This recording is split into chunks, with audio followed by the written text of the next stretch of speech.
So I just wanted to talk a little bit about Harry Potter. My favorite thing to talk about. This is a coincidence. This is a coincidence. But can you call it a coincidence if it's the only thing you ever wear? The main reason that I've been rereading Harry Potter lately is because I wanted to get a better idea. First of all, I'm an adult. I've changed a lot since I read this book last time. I listened to Harry Potter the last time when my son was barely 1. And now I have 2 kids and my son is 4. Before that, I don't think I read it since I was in high school.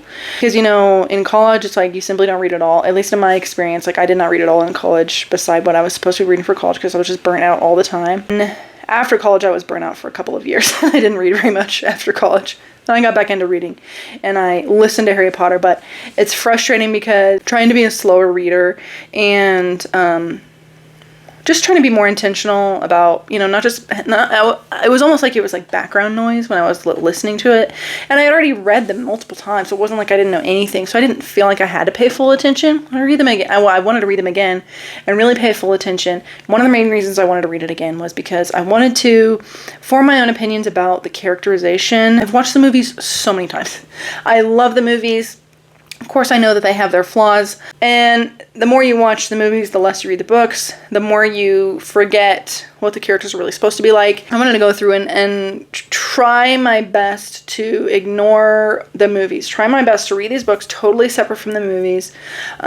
Just enjoy them as a separate piece of media. You know, the book is always going to be fuller, always going to have better characterization. It has more time to round things out. Not to mention the main character especially is going to be totally different because you're in their head. Even if it's third person, you're kind of in their head and you're knowing their emotions about things, whereas on a movie, you can guess based on what they've said and their actions and their like facial expressions, but you don't know. So you get a better understanding of the main character as well as all the other characters. Plus, there's scenes, of course, that they've cut out of the movie just for time's sake that, you know, every single scene contributes to the storyline in some way. And so they're all important, in my opinion. What I've been doing while reading these is kind of underlining and just noting and notating, I guess, when things are really different. When something is explained in the book that was not explained in the movie. When characters are, you know, expanded on a little bit extra. Not every single time, and this is not a video essay. I'm not doing a bunch of research for this. This is just me having read the book, having watched the movies tons of times, and being able to let you know what are some of the major differences between the books and the movies. Starting with, of course, the first book. So I'm going to go over big things, big differences as well as a couple little smaller differences. So the first thing I highlighted is that when Hagrid came to see Harry the first time and give him his letter, there are some big differences. But he gave Harry the cake that he had made himself. And Harry opens it up and looks at it. It was not misspelled. Happy birthday, Harry was not misspelled. Oh, I think that they were trying to make Hagrid seem like a little bit more of like a, you know, like soft, happy, jolly, little bit dum-dum. I just wanted to say that. It was not misspelled at all. And then another thing, which when Hagrid came to see Harry in that little shack at the very beginning, he stayed the night. And then the next day, they went shopping. Which, that's kind of, well, you don't know what they did overnight. Because the next time you see them, it's daytime. And it had been nighttime. So you don't really know what happened. But there in the shack, and then they go shopping in Diagon Alley. Then he takes him back and Harry stays for another month because his birthday is a month before school starts, so he stays with the Dursleys for another month. Another thing is when he's shopping in Diagon Alley, he actually meets the first character really that he meets beside Hagrid is Draco Malfoy. Okay, he does meet Professor Quirrell, very briefly, but and something of note also is Professor Quirrell did not have a turban when he first met him at the Leaky Cauldron. He did not have a turban on, meaning he was not one with Voldemort at that point. Next thing is, they went to Diagon Alley. Hagrid goes to buy him a birthday present. Harry's getting his robes fitted, and Draco Malfoy's already in there getting his robes fitted. And they have like kind of a long, not long, but they have like a conversation. And Draco has no idea who Harry is because he never says his name. And I don't think he knew to not say his name quite. I mean, he had just gone to the leaky cauldron, and that was kind of an experience, but he didn't say his name. And Draco's just like talking. He just like goes on and on. In the back of the shop, a boy with a pale, pointed face was standing on a footstool while a second witch pinned up his long black robes. And then this is their conversation. "Hello," said the boy. "Hogwarts too?" "Yes," said Harry. "My father's next door buying my books, and my mother's up the street looking for wands." Which, I don't know why, said the boy. He had a bored, drawling voice. "Then I'm going to drag them off to look at racing brooms. I don't see why first years can't have their own. I think I'll bully father into getting me one, and I'll smuggle it in somehow." Harry was strongly reminded of Dudley. "Have you got your own broom?" the boy went on. "No," said Harry. "Play Quidditch at all?" "No," Harry said again, wondering what on earth Quidditch could be. "I do. Father says it's a crime if I'm not picked to play for my house, and I must say I agree." I just wanted to note, that's the beginning of their conversation. I just wanted to note Draco's like so talkative for no reason, which I thought was like kind of funny. When he didn't know who Harry was, like he's just talking to him thinking like, this guy isn't equal to me. And Draco asked where Harry's parents are. "They're dead," said Harry shortly. He didn't feel much like going into the matter with this boy. "Oh, sorry," said the other, not sounding sorry at all. "But they were our kind, weren't they? They were a witch and wizard, if that's what you mean." "I really don't think they should let the other sort in, do you? They're just not the same. They've never been brought up to know our ways. Some of them have never even heard of Hogwarts until they get the letter. Imagine. I think they should keep it in old wizarding families. What's your surname anyway?" They got interrupted at that point. But I just thought that it was funny that, well, first of all, it sounds like regurgitating to me if I've ever heard it. Like the way he was going, "I think they should keep it in the old families." I think, it's like, bro, you're literally 11 years old. Dial it back. And also him, when Harry was like, "They're a witch and wizard," if that's what you mean, his mom was Muggle-born. And when he said, "They're a witch and wizard," if that's what you mean, Draco must have assumed that they were both not Muggle-born because he goes on and on about it. It's like, Harry's like, and I'm thinking there's a lot of assumptions that are going on here. And the way that he's so vocal is very like, okay, he's just spewing out what he's heard before. So, but I thought it was funny that they had a, pretty long conversation, and that he was the first student that Harry met. And then on the chocolate frog in the train, Harry gets Dumbledore, and he sees Dumbledore's little blurb, and it says he's particularly famous for his defeat of the Dark Wizard Grindelwald in 1945, which was just of note to me because it means that I'm assuming, I don't remember, but what was he, like 30 or something? 25 maybe when he defeated Grindelwald. He's not that old. Dumbledore's not really that old. After the little Neville remember all broom situation, after that, Harry and Draco have a conversation. Harry says, "You're a lot braver now that you're back on the ground and you've got your little friends with you," Harry said coolly. "There was, of course, nothing at all little about Crabbe and Goyle, but as the high table was full of teachers, neither of them could do more than crack their knuckles and scowl."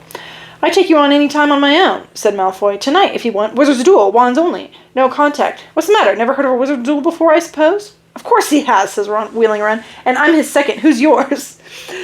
I thought that this was a very good Ron move. Stepping in, he knows Harry doesn't know what a wizard's duel is. Stepping in, I'm your second, very brave, very like gung-ho for Harry, even though they've known each other like literally a couple of days or weeks. Then another kind of big difference is the first time that they go into, Neville is with them a lot. And the first time that they see Fluffy, that they accidentally, like running away from Filch, and they accidentally run into the third floor corridor, Neville is with them. And the reason he was with them is because Harry and Ron went out to Malfoy. That was why they went out. Hermione ended up following them because she was like, "I can't believe you're doing this." Then they found Neville outside the door. He had forgotten the passcode. He ended up going with them. And so, yeah, he was in there. So it was the 4 of them rather than the 3 of them. "He thinks this door is locked," Harry whispered. "I think we'll be okay. Get off, Neville," for Neville had been tugging on the sleeve of Harry's bathrobe for the last minute. "What?" Harry turned around and saw quite quite clearly what. For a moment, he was sure he'd walked into a nightmare. This was too much on top of everything that had happened so far. They weren't in a room, as he had supposed. They were in a corridor, the forbidden corridor on the 3rd floor. And now they knew why it was forbidden. They were looking straight into the eyes of a monstrous dog. A dog that filled the whole space between ceiling and floor. So it's funny that Neville was actually the one who noticed it first. I also thought that was funny. The floor, Harry suggested. I wasn't looking at its feet. I was too busy with its heads. Dumb line. Not dumb, but kind of a dumbed down, kind of a line. That was Harry's. It was given to Ron in the movies. That happens a lot. Like stupider lines get stolen from Harry and Hermione to be given to Ron. I'm going to link a video that I've watched recently about Ron that was so good, about how movie Ron and book Ron are so different. They were not allowed to open.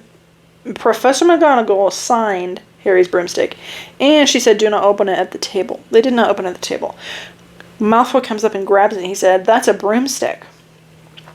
You'll be in for it this time, Potter. First years aren't allowed them. Ron couldn't resist. It's not any old broomstick, he said. It's a Nimbus 2000. What do you say you've got at home, Malfoy? A Comet 260? Ron grinned at Harry. Comets look flashy, but they're not in the same league as the Nimbus. What would you know about it, Weasley? You couldn't afford the handle. Malfoy snapped back. I suppose you and your brothers have to save up twig by twig. And all I wrote on that was, good burn, not gonna lie. Then, this is just a theme, and obviously this is the movies too. Honestly, maybe even to a larger extent in the movies, but Professor Flitwick comes up. Not arguing, I hope, boys, he squeaked. Potter's been sent a broomstick, Professor, said Malfoy quickly. Yes, that's right, said Professor Flitwick, beaming at Harry. Professor McGonagall told me all about the special circumstances, Potter. And what model is it? A Nimbus 2000, sir, said Harry, fighting not to laugh at the look of horror on Malfoy's face. And it's really thanks to Malfoy here that I've got it, he added. I wrote, honestly, the favoritism would do me in for real. It would, and it's not right. In fact, it's very wrong. And this is very, like, kids' book stuff. There's a lot of, like, kids' book stuff that happens in these earlier books. It's like, in kids' books, it's okay for a person to be special just because they're special and they get special treatment and it's so amazing and cool and fun because kids like to imagine that that could happen to them. That is not realistic, and adults don't really like that. So I can't really root for Harry when he goes, Professor McGonagall told me all about the special circumstances. It's not a special circumstance. Professor McGonagall just said, you're really good, I want you. Let's bend the rules. But I mean, like, why wouldn't they do that for anyone else? It's like, oh, well, his dad played. That doesn't really matter. Truly, that shouldn't come into it at all. So definitely I would be fuming, frustrated if I was anybody else than Harry, because it's like, well, that just doesn't make sense. I mean, partially it's like, well, he's younger, so what is he really going to add to the team? Nobody cares. But rules are rules, and it just seems like, why did they think it was okay to bend them for him? And he's like, it's like, bro, that wasn't an okay thing for the teachers to do. Next, the troll scene was quite a bit different. First of all, they first were like, let's take down that troll. Because, well, they remembered that Hermione was not, and they were like, oh, we have to go warn Hermione. Then they saw the troll. They didn't even realize that it was in the same place that Hermione was. And they were like, oh, let's take down the troll. Nothing to do with Hermione. They were not trying to save her. They lock it in the room, and then they hear a scream, and they're like, oh my god, this is where Hermione has been. Then they open it back up. They were like, they were not prepared for it. That was not what they were trying to do. They just saw it and they were like, let's lock it in the room. So then when they get in there, Hermione is like petrified with funny little Harry Potter joke. Petrified with fear. Come on, run, Harry yelled to Hermione, trying to pull her toward the door, but she couldn't move. She was still flat against the wall, her mouth open with terror. The shouting and the echoes seemed to be driving the troll berserk. It roared again and started toward Ron, who was nearest and had no way to escape. Then Harry gets on top of it, and he gets the neck, he grabs the neck from behind. Howling with pain, the troll twisted and flailed its clubs, with Harry clinging on for dear life. Any second the troll was going to rip him off or catch him a terrible blow with the club. Hermione had sunk to the floor in a fright. Ron pulled out his own wand, not knowing what he was going to do, and he heard himself cry the first spell that came into his head. Wingardium Leviosa! Okay. I don't know if you guys remember in the movie, but Hermione was scared. She did scream and do like a 0.5 seconds of cowering, but then she sees Ron get out his wand, and she's like, remember, swish and a flick. She did not need to remind him. He knew it. He's not dumb. He knew the spell, and he knew how to use it, and she was unable to do anything because she was so scared. That comes up again later in this book. We know of movie Ron as kind of bumbling, and Hermione's like a know-it-all. And Hermione is a know-it-all, and she is annoying, but she's not a know-it-all and perfect. There's so many things that she is not good at, and she is not good. Like, she gets scared easily, and when she's scared or, like, nervous or whatever, she, like, loses it. Loses everything in her brain is gone. She's not good under pressure. So that's, like, her fatal flaw. And, of course, you'd want to, like, study harder and work harder and blah, blah, blah if you knew that that was the way that you were. But Ron is, like, he comes from a wizarding family. Like, he knows a lot of stuff. He's not dumb. And he's kind of goofy, and he is a little bit of comedic relief at some times.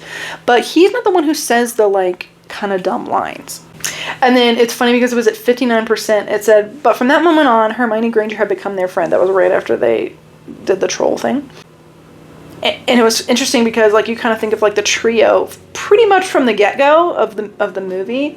But that was not the case. That was Halloween night, so they had gone 2 full months, like, without really ever talking to her, barely. Like, just getting annoyed by her.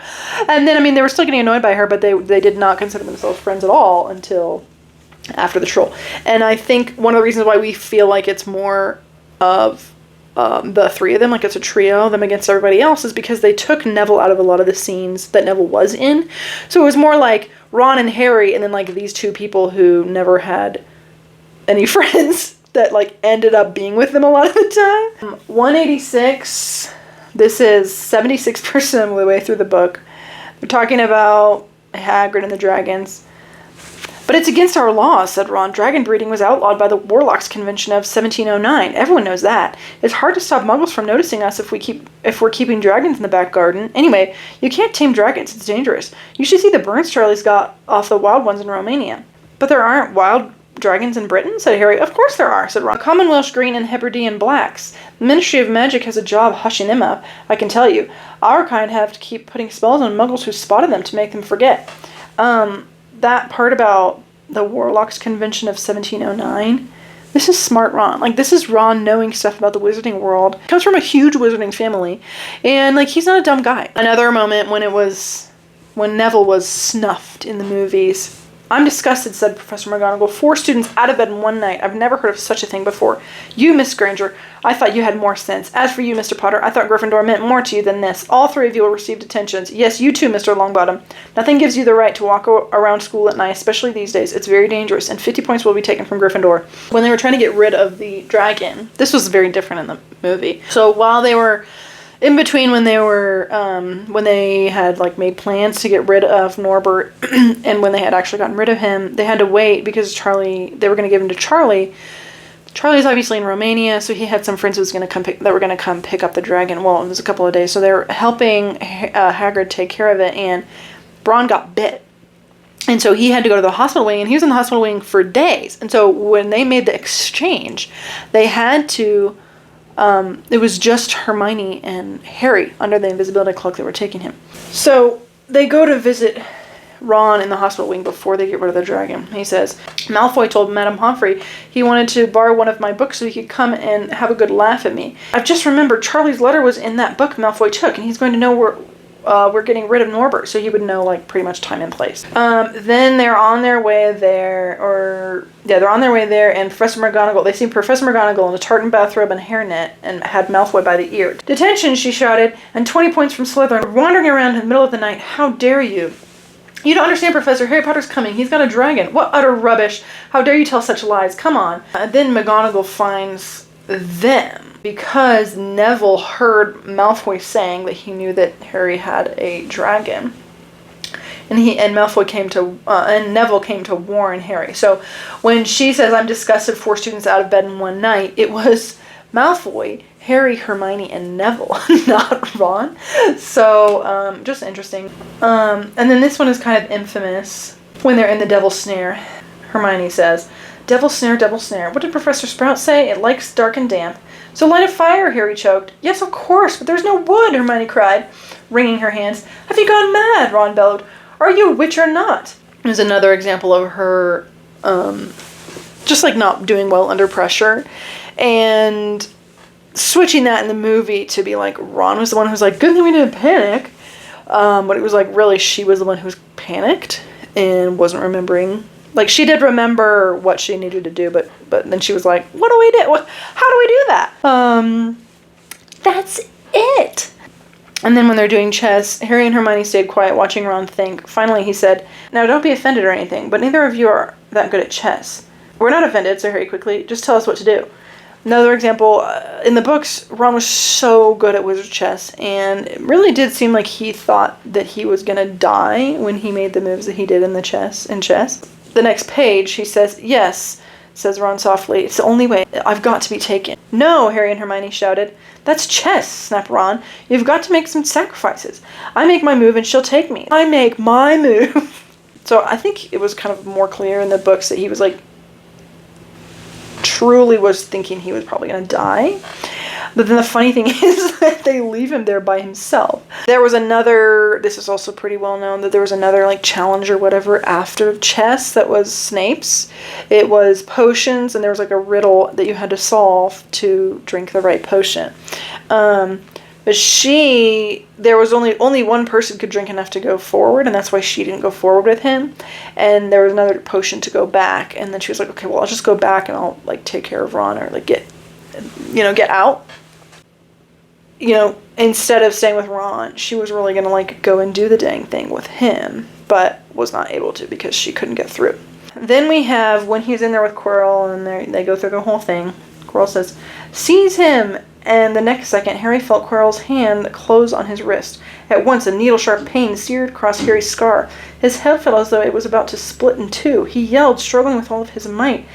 And to his surprise, Quirrell let go of him. The pain in his head lessened. He looked around wildly to see where Quirrell had gone, and saw him, hunched in pain, looking at his fingers. They were blistering before his eyes.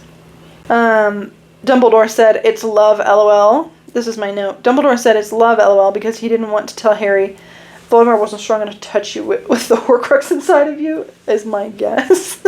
I don't know if Dumbledore really knew at this point what was actually going on with Harry, but he as good as says it in the second one. Like, in the movies, the way that they did it, of course they can't explain, like, my scar is burning, but in the movies they did it a little bit differently.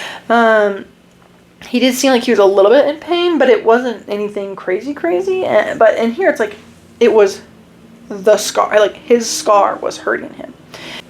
Quirrell said he hates me, he being Snape. Quirrell said he hates me because he hated my father. Is that true? Dumbledore says, well, they did rather detest each other, not unlike yourself and Mr. Malfoy. And then your father did something Snape could never forgive. What? He saved his life. I think he saved him from Lupin. That must be what happened, but I actually forgot. Then my last one, Hagrid wiped his nose on the back of his hand and said, that reminds me, I've got you a present. It's not a stoat sandwich, is it? Said Harry anxiously. And at last Hagrid gave a weak chuckle. Nah, Dumbledore gave me the day off yesterday to fix it. Of course, he should have sacked me instead. Anyway, got you this. It seemed to be a handsome, leather-covered book. Harry opened it curiously. It was full of wizard photographs, smiling and waving at him from every page were his mother and father. Sent owls after all your parents' old school friends, asking for photos. Knew you didn't have any. Do you like it? Harry couldn't speak, but Hagrid understood. Very sweet, and also I'm thinking, so he sent them to Lupin? 'Cause I don't think he had any other friend. So some notes, just, this has already been a trillion billion. I think the casting of Harry Potter is really well done. It's more the writing that I'd say is like a little bit more bothersome. I pretty much like all of the characters. As we get further into it, not so much. One thing that's kind of sad is that the Weasleys in general are smaller characters in the movies than they are in the books. They're huge characters in the books. Fred and George are like a presence always, and this is mentioned in like that video that I talked about earlier. But Harry isn't that good. Like he's pretty much a classic 11-year-old. He's not that good, and he's not that like he's brave and he's kind and he's friendly. But he's, you know, he has like preconceived notions about people. He doesn't like Hermione because she's a know-it-all. He gets bothered by her a lot, and so does Ron. He's just like spends a lot of his time being annoyed or bothered, and you don't really see that in the movie so much, but I think it's good in the books, like, because he's not a perfect guy. Like, I wouldn't want to root for him so much if he was a perfect guy. The favoritism is very annoying, and like, he doesn't get annoyed by it, period. Like, I would be Snape. If I was at that freaking school, I would be Snape. I mean, Snape is a little bit on the extreme side, but it's also like, wait, why are they doing special stuff for Harry? Like, oh, his parents died. Neville is in like just as bad, if not a worse situation than Harry is in, and like nobody says anything to Neville or about Neville or like gives him any special treatment ever. I think, you know, J.K. Rowling does a really good job of just like making the world seem really real, and I just so enjoyed reading this first book again. So I'm going to be talking about the next book next time, and so on from there. And I really enjoyed this, and I hope that you liked it too. If you did like it, come back for the next book. I hope you have a nice day, and I will see you next time. Harry, it's you that has to go on. I know it. Not me, not Hermione. Yo.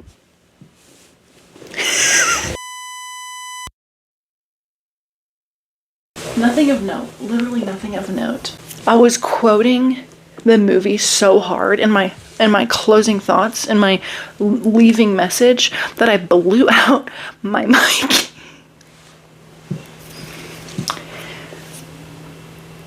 But now it feels like a little bit too rehearsed to do it again. So unfortunately, I won't be doing it again.